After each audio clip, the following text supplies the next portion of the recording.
This just came for you, senora. Is there anything else you need?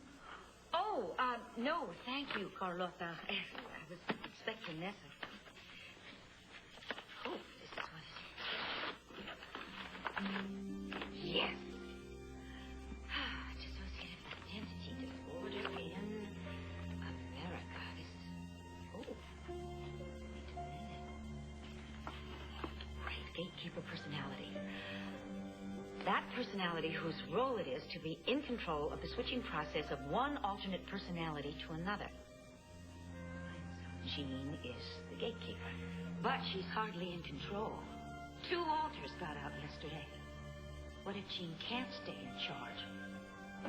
If Vicky gets out, she'll try and reopen her father's murder trial all over again. And Jean never said for sure that the diary had been destroyed. Vicky has to stay asleep. Jean has to stay in control.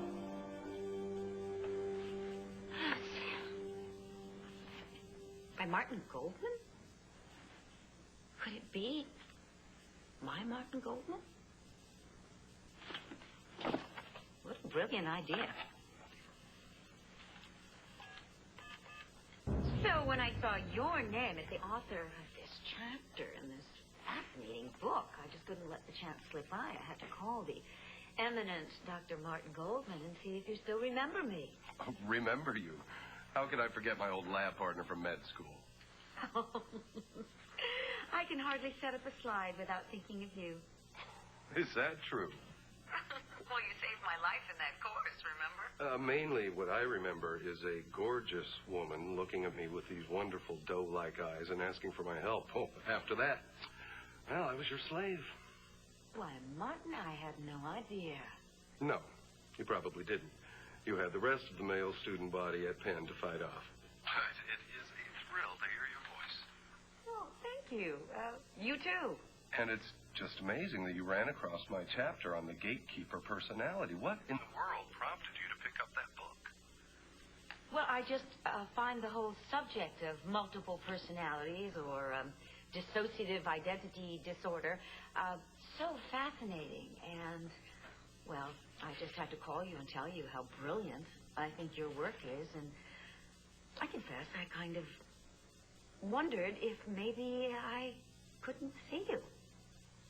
Well, I like that even more than the compliment. So, when should we do this getting together thing? I'm kind of into immediate gratification. Why don't you just drop everything and come on over? Well, I would love to. What is your address over there? Really? Oh, wonderful. 202 Lincoln Terrace. I bought the old Saybrook mansion. It's kind of made it livable again. I am really looking forward to seeing you, though. Are you a coffee or a tea drinker? Or, excuse me, I'm going to have to run. There's a problem with one of the servants. But yes, see you later. Bye.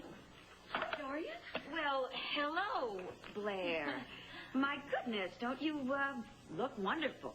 Well, thank you, and you don't look too shabby yourself. Thanks.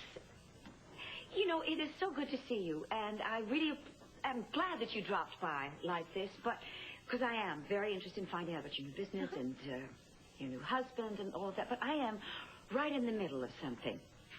Oh, well, don't worry, this won't take long. I just wanted to bring you something from Todd and me. $200,000? Honey, that's how much I lent you to start your new business. Yes, it was, and it was greatly appreciated, too. But, I mean, now that Todd has money, that we've decided to finance Melodor ourselves. All right. It is your business.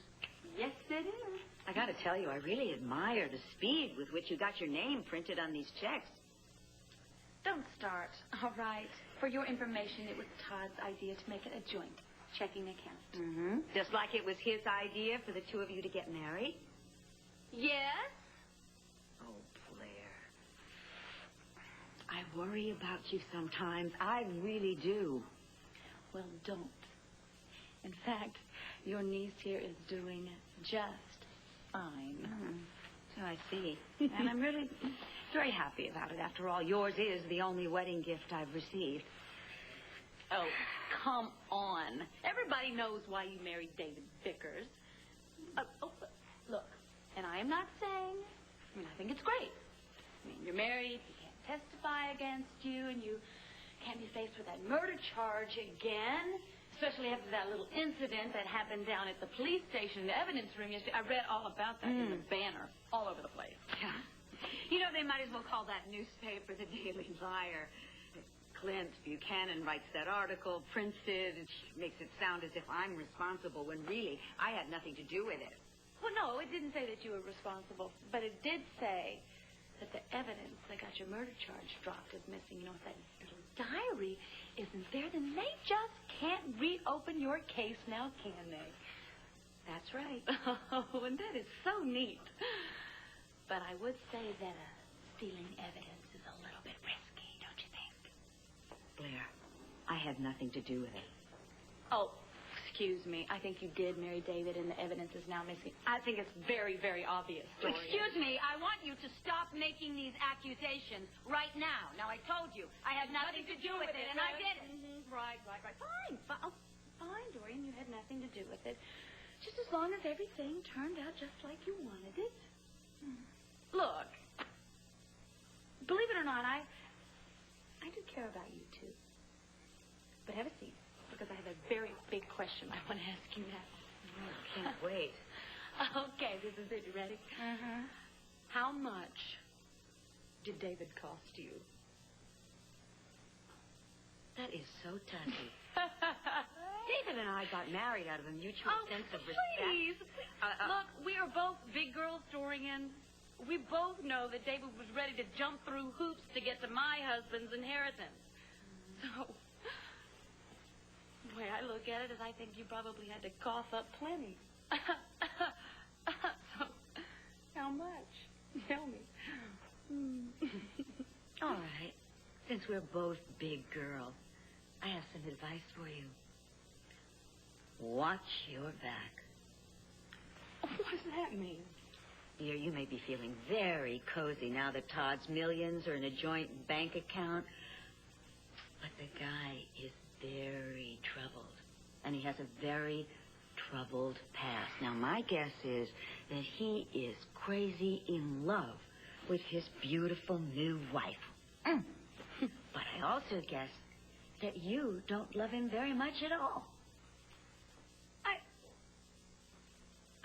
What's your point? Be careful. Things can turn ugly real fast. And remember that old saying, a woman who marries for money pays for it the rest of her life.